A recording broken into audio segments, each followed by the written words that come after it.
안녕하세요. 요한계시록 제9강 진행하겠습니다.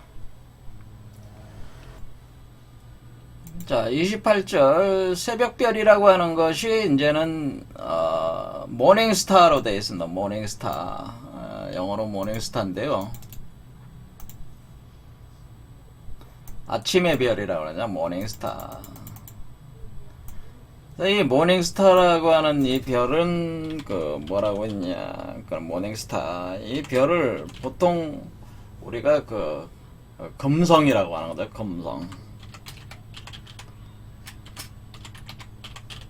금성으로 많이 표현이 되는 겁니다. 금성.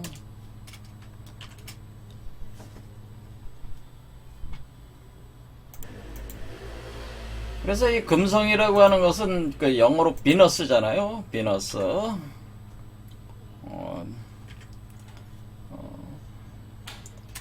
VNUS 비너스라고 비너스가 되는데, 이 비너스라고 하는 비너스라는 그 여신의 그 어떤 상 자체가 지금 우리가 지금 연금술적인 어떤 변화를 거치면서 지금 가는 거 아니에요. 그러니까 사실은 여러분 몸 안에 사실은 그 금들이 변성하면서 있는 거니까. 그런데 이렇게 보시면 되죠. 여러분이 그 보혜사 성령을 주는 것이 신랑이고, 그리고 보혜사 성령의 그걸 받는 여러분 자신은 신부란 말이에요. 그런데 신부의 몸에서 금속들이 변성을 일으키면서 진행되고 있으니까, 이 여러분의 이렇게 신부 여성이 금속의 요소들을 몸에 가지고 있는 그 여성이니까 이것은 비너스의 상이 되는 거죠. 비유적으로는 비너스가 되는, 비너스. 그렇죠. 비너스가 돼서 여러분은 비너스가 돼가지고 여러분의 몸에 있는 금속들을 변성을 해가지고 요 존재의 몸을 만들어내는 거잖아요. 몸을 만들어 나갈 때 제가 이 존재의 몸이라고 하는 것은 사실은 그 알에 있다고 그랬잖아요. 요런 알 속에 있는 것과 같은 개념이니까 사실은 여러분의 요게 이제는 갓난아이로 이렇게 태어나는 건데, 갓난아이로 태어날 때 이렇게 태어나는 거죠. 이렇게 태어날 때 요게 큐피드가 된다고 제가 노자 도덕경 설명할 때 제가 그런 말씀을, 거기서 이제 제 강의를 들으신 분들은 금방 이해가 되시는데, 이게 사실 큐피드가 나오는 거라고 그랬습니다. 그래서 큐피드가 요 알 속에 있다가 깨고 나오는 거죠. 이렇게 큐피드가 이렇게 있는데, 큐피드가 누구 아들이에요? 큐피드가 비너스의 아들이죠. 비너스의 자식이잖아요. 그러니까 비너스의 그 금속의 재질들이 큐피드의 몸을 형성을 해가지고, 큐피드가 하나의 황금 메탈체가 돼서 나온다 그랬죠. 황금 메탈체. 그래서 황금 메탈체가 돼서 떠오르는 거니까 그 되는 거죠. 이것이 황금 메탈체. 그러니까 이것을 현자의 돌이라고 했잖아요. 현자의 돌. 바로 흰 돌이 된단 말이에요. 흰 돌. 그러니까 하얗게 빛나는 돌로 이렇게 올라오니까 그 흰돌, 백석이라고 하는 거죠. 백석. 흰돌로 이렇게 이기는 그에게는 흰돌이 된다고 했어요. 흰돌을 준다고 그랬으니까 흰돌로 이렇게 올라오게 되는 거죠. 근데 흰돌로 올라올 때에 이 흰돌을 가리켜서 제가 또 현자의 돌이라고 그랬잖아요. 현자의 돌이라고 할 때 제가 이것을 동양적인 표현으로 뭐라고 그러냐면은 경신금이라 그래. 경신금이다. 근데 금인데 경신금이라고 하는 것이다. 경신금이다.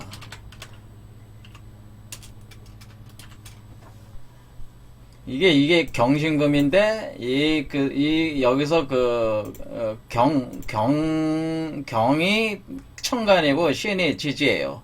그러니까 신으로 나올 때 경금이 신금으로 된다. 그래서 경신금이다. 이게 경신금인데 구경신금이라고 제가 얘기를 했습니다.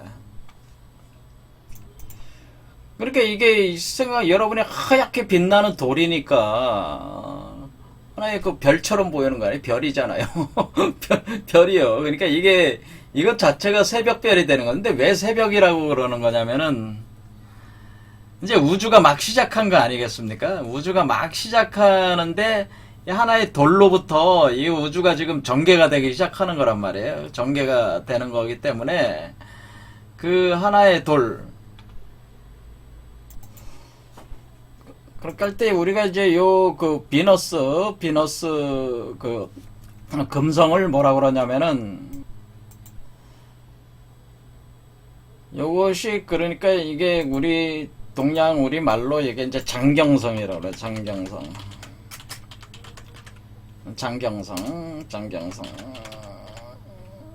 경성. 그러니까 장경할 때 그 지금 장경 할 때 요 경신금이라고 그랬죠. 경신금. 요 경. 장경성. 이 금성을 장경성이라고 한다 이거예요. 우리 동양에서 장경성. 또 이 금성을 가리켜서 뭐라고 표현하냐면은 태백금성이라고 표현해요. 태백금성.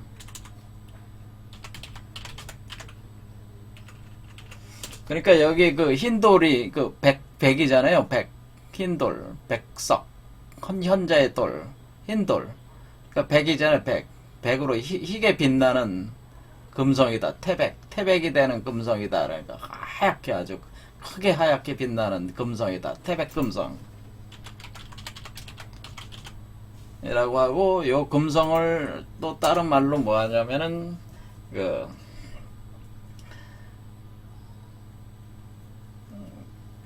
효성이라고 그래야 돼. 효성. 이게 효성. 또 다른 말로 요거를 계명성이라고 그래.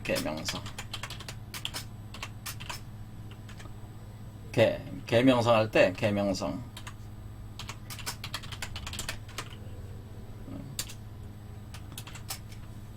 그래서 요 계자는 뭐냐면은 이 계몽한다, 깨닫게 한다라는 깨달음을 주는 계몽한다 그런 뜻이란 말이에요. 계몽 어떤 뭐 그 무지몽매한 상태를 그 깨우는 그 개념이다. 이런 계명성. 그래서 그 우리가 금성을 그 아침에 새벽에 뜨는 그러니까 이 금성은 어떤 특성이 있냐면요. 이게 참 설명하기 어려운 지점이 뭐가 있냐면은 보통 우리가 이 그 금성을 바라볼 때 이렇게 사탄으로 바라보는 경우도 있단 말이에요. 루시퍼로 이렇게 해석하는 그 경우도 있기 때문에 그와 굉장히 혼돈을 일으킬 수가 있어요. 자, 왜 그렇게 되냐면은 이 금성이라는 게 어떤 특성이 있냐면은 이 금성은 그 저녁에 잠깐 뜹니다. 저녁에 잠깐 뜨고 그 다음에 저녁에 서쪽에 잠깐 뜨고 서쪽에서 뜨고 아침에 동쪽에서 뜬다는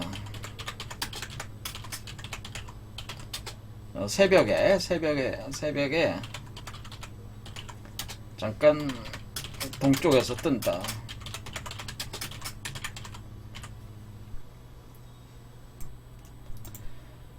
그러니까 서쪽은 태양이 지는 곳 아닙니까? 그러니까 태양이 지고 별이 뜨고 그 다음에 태양이 떠오르기 전에 별이 뜬단 말이에요.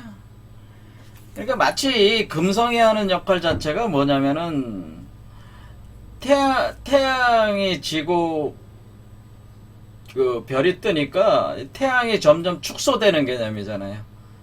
그 다음에 새벽에는 태양이 뜨기 전에 별이 뜨니까 별이 뜬 뒤에 이렇게 태양이 커져 나가는 개념이 되니까 마치 그 블랙홀로 들어가서 이렇게 화이트홀로 나오는 개념이 이렇게 먼저 그 징조를 앞에서 끌고 있는 그 개념이 된단 말이에요. 이게 지금 금성이라고 하는 것이. 그래서 아침에 뜨는 거를 이제 다른 말로 또 샛별이라는 표현도 쓰는 겁니다. 그런데 왜 이게 그럼 금성이라는 것이 그럼 두 가지 측면이 있다고 하는 거죠. 하나는 어둠 속으로 들어가는, 그러니까 이렇게 저녁에 뜨고 새벽에 뜰 때까지는 캄캄하잖아요. 그러니까 금성이 안 보이는 거죠. 그러니까 우리가 이 우주에서 가장 밝은 그 천체가 지금 밤에 그게 달입니다. 달 다음이 금성이거든요. 금성이 그만큼 밝다고 볼 수가 있는데, 그 다음에 이제는 그 시리우스별 이런 식으로 그 등급들이 이렇게 가고 있는데, 이게 그 금성이라고 하는 것은 그 저녁에 뜨고 새벽에 뜨니까, 그러니까 서쪽과 동쪽이니까 이게 상당히 뭐냐면은 양면성을 가지고 있다고 하는 거예요. 그러니까 이렇게 그 어둠 속으로 들어가는 건 뭐예요? 죽음의 세계로 들어가는 거잖아요. 그 다음에 어둠에서 나오는, 새벽에 나오는 건 뭐예요? 생명으로 나오는 거잖아요. 그러니까 죽었다가 부활하는 개념이 된다고 하는 거죠. 그러니까 이 죽는다고 하는 것은, 죽음의 세계로 들어간다고 하는 것은, 저녁에 뜨는 별은 죽음의 징조고 새벽에 뜨는 것은 생명의 징조라고, 부활의 징조라고 이렇게 볼 수가 있다고 하는 거죠. 그러니까 결국 그 저녁에 뜨는 태백금성, 우리가 저녁에 뜰 땐 장경성, 태백금성 이렇게 부르고, 아침에 뜨는 거는, 새벽에 뜨는 건 계명성, 샛별, 효성 이런 식으로 부르는데, 이 부르는 데 있어서 뭐냐면은 저녁에 뜨는 이 그 금성은 일종의 파괴, 소멸 이런 개념이 파괴, 소멸 이런 개념이 되고, 새벽에 이렇게 뜨는 거는, 동쪽에서 뜨는 거는 어떤 창조죠. 창조. 소멸되는 게 아니라 창조된다. 파괴가 아니고 창조한다. 이런 개념이 되니까, 우리가 저녁에서 뜨는 거는 어때? 파괴하는, 파멸시키고 소멸시키고 파괴시키는 거니까, 이게 살성으로, 그러니까 파괴적인 그 살성으로 인식이 된다라고 하는 거죠. 그래서 제가 여기서 그 질그릇 깨트리는 것과 같이 깨트린다고 할 때에 이 살성작용을 한다고 하는 거예요. 태백금성이 그래서 사실은 가장 살성이 강한 별이다 이렇게 볼 수가 있네요. 이 경금이라고 하는 거가 뭐냐면, 이 경금, 여기서 이 경금 있지 않습니까? 이 경금이 살성이 가장 강합니다. 그러니까 이 경금의 살성을 이길 수 있는 게, 살성이라는 건 파괴적인 힘이 제일 강하다고 하는 거예요. 이 경이라고 하는 것이. 그러니까 여기 우리가 불의를 보면은 용서치 않는 그런 것이 특성이 있어요. 이 경금이. 조금의 흠집도 용납치 않는 특성이 있어요. 그래서 파괴해버린단 말이에요. 흠이 있는 것들은 다 소멸시켜버린다. 그래서 여기서 지금 그런데 여기서는 지금 새벽별을 준다고 했기 때문에, 뭐냐면은 이런 살성적 작용을, 근데 앞에서는 질그릇 깨트리는 것 같이 깨트린다고 했으니까 파괴적 작용을 표현해 줬단 말이에요. 그러니까 그 다음에 또 그에게 새벽별을 준다고 하는 거는, 마치 이것이 어떤 파괴적인 작용과 창조적인 과정, 양면성을 이렇게 암시를 하고 있다고 하는 거죠. 이게 같은 별이죠. 사실은 같은 별. 그러니까 파괴를 시키면서 종말을 시킨 뒤에 종말의 과정을 거쳐가지고 새로운 세계로 이렇게 열어가는 개념의 그것이기 때문에,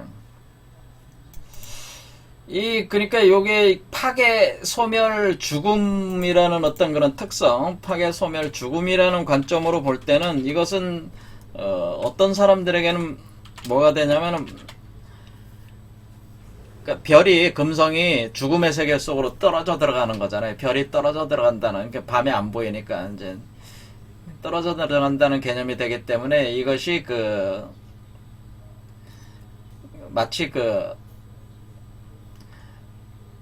사탄, 루시퍼 이런 거하고 이제 이미지가 연결이 돼가지고 설명이 되는 경우가 있다, 그런 얘기죠. 이것이. 그러니까 이게 죽음의 세계 속에서의 어떤 그런 존재라고 하는 그런 것이라는 거예요. 그러니까 그런데 우리가 그리스도를 가리켜서 샛별이라고 하면서, 또 루시퍼도 또 샛별이다라는 이런 우리가 그것은 문제가 생긴 건 해석의 문제 때문에 그렇게 생겼는데, 여기서 그런 얘기를 다 할 수는 없고, 이사야서 같은 게 여러 가지 해석의 차이들이 있거든요. 그러니까 이게 히브리어를 또 그리스어로 바꾸고 이러는 과정에서 루시퍼라는 어휘 자체가 굉장히 좀 잘못 해석이 많이 되고 있어가지고 예, 우리가 헷갈린다고 하는 거예요. 그러니까 그런 부분에 대해서는 여러분이 깨끗이 그냥 잊어버리는 게 나을 것 같고, 제가 볼 때는 여기에 그냥 요한계시록의 개념상으로 그냥 받아들여서 새벽별을 준다고 하는 것은 우리가 새로운 세계를 이렇게 창조하는 개념이니까 그 어린아이로 탄생하는 거죠. 우리가 그 인간의 그 삶으로 볼 때는 갓난아이로 태어나는 때가 그게 새벽이잖아요. 인간의 새벽이란 말이에요. 그렇죠? 인간의 삶에 있어서 새벽이란 말이에요. 그러니까 새로운 아기 우주는 뭐예요? 그 우주의 새벽이란 말이에요. 그런 개념의 새벽별이라고 하는 거죠. 그걸 주도하는 그 별. 그래서 이것을 새벽별이다. 이렇게 보는 게 가장 좋고, 그리고 이 별 자체가 그 뭐냐면은 그 질그릇 깨트리듯이 철장으로 다 부수듯이 강력한 어떤 살성을 이 별 또한 가지고 있기 때문에 그것을 금성, 장경성, 태백금성의 금성이 그런 속성을 가지고 파괴 소멸시키는 속성도 있기 때문에 불의를 보면은 참지 않는 그 모조리 다 파괴하는 그 특성이 있어가지고 우리 동양적인 어떤 그런 금성 개념과 이렇게 연결하면은 이게 딱 맞는다 그런 얘기죠. 그러나 우리가 생각을 해야 될 것은 지금 우리가 이 천체에 있는 여러 가지 별에 대해서 나름대로 우리 인간들이 그것을 그 점성술 개념으로 이렇게 받아들여 가지고 해석하는 그런 것들은 상당히 비유체계라고 하는 거예요. 그러니까 많은 사람들이 그 천체의 어떤 운동을 가지고 징조를 삼아 가지고 그걸 그대로 받아들이면은 안 되고 그 개념만 가져오면 된다는 거예요. 왜냐하면 여기서 지금 일어나고 있는 이 우주 자체가 지금 어떤 우주입니까? 이 현실적인 물리적 우주가 아니라 지금 여기는 어떠니? 여기는 지금 우리가 있는 후천 우주의 금성을 얘기하는 게 아니고 사실은 이 선천 우주를 표현해주고 있는 건데 그것을 우리가 후천 우주의 금성의 개념을 가지고 지금 선천 우주 그리고 더 나아가서 원천 우주잖아요. 이거 원천 우주의 그 개념을 설명하려다 보니까 이게 안 맞는 거죠. 사실은 개념이 안 맞는 거지. 단지 우리가 이제 후천 세계에 있는 사람들 입장으로 볼 때는 그 금성이라는 개념들이 그렇게 각인돼 왔으니까 그걸 가지고 설명을 하려다 보니까 이런 식으로 설명할 수밖에는 없다고 하는 거예요. 왜 그래요? 우리 몸 자체가 지금 그 황금 메탈체로 지금 변화돼서 요게 나오는 거잖아요. 지금 황금 메탈. 그러니까 금성이라는 건 너무나 당연한 거죠. 그리고 새벽별이라는 것도 너무나 당연한 거죠. 그런 입장에서. 하지만 우리가 후천 세계에서 금성의 개념을 가져가 또 이렇게 하게 되면은 복잡하게 너무 얽혀버린다. 그러니까 필요한 부분만 가져와다가 이렇게 해석하는 것이 더 효과적이다. 이렇게 볼 수가 있다는 겁니다. 자, 그러니까 결국에는 우리 몸에서 현재 나오는 현재의 돌이 하얀색으로 빛나는 흰 돌인데 이 흰 돌이 바로 태백금성이고 이 태백금성이 바로 샛별이라고 하는 것이고 이 태백금성은 장경성이라는 경신금이라고 하는 것이고 이게 다 연결되어 있는 개념이라고 하는 것이다. 그런 개념이죠. 그래서 오늘 두아디라 교회에 보면은 철장 얘기도 나오고 새벽별 얘기도 나오는 거는 어떤 파괴성, 살성으로서의 개념도 상당히 얘기를 하고 있다는 걸 알 수가 있습니다. 그러니까 어떤 조금의 흠이라도 있는 거에 대해서는 다 파괴해버리는 그런 망국을 다스린다고 하는 이런 어떤 파괴적, 살성, 강력한 어떤 무력이 있다고 하는 것을 표현해준다. 그래서 우리가 여기서 우리가 이것을 북두칠성으로 볼 때도 요 별을, 7번째 별을 뭐라 그러냐면 파군성이라고 그래요. 파군성. 그래서 이 파군성이라고 하는 것은 그 파괴를 한다는 뜻이죠. 파괴를 하는 군이라는 뜻이죠. 파괴하는 군대. 그 파군. 그러니까 파괴하는 군인. 그 어떤 뭐예요? 전쟁하는 그런 개념인 파괴하는. 그러니까 말을 안 들으면 그냥 가서 파괴해버리는 깨트릴 파자거든요. 부숴버릴 파자. 그러니까 부숴버리고 파괴한다는 개념이 있는 게. 그러니까 여기서 장경성, 경도 태백금성 이런 것도 파괴의 개념이 있거든요. 소멸, 파괴시키는 게. 그러니까 요 계명성이라고 하는 이렇게 올라오는 요 별 자체가 앞에 그 질그릇 깨트리 부순다는 그 파괴의 개념을 같이 공유하고 있다고 하는 겁니다. 자, 오늘 여기까지 하겠습니다. 감사합니다.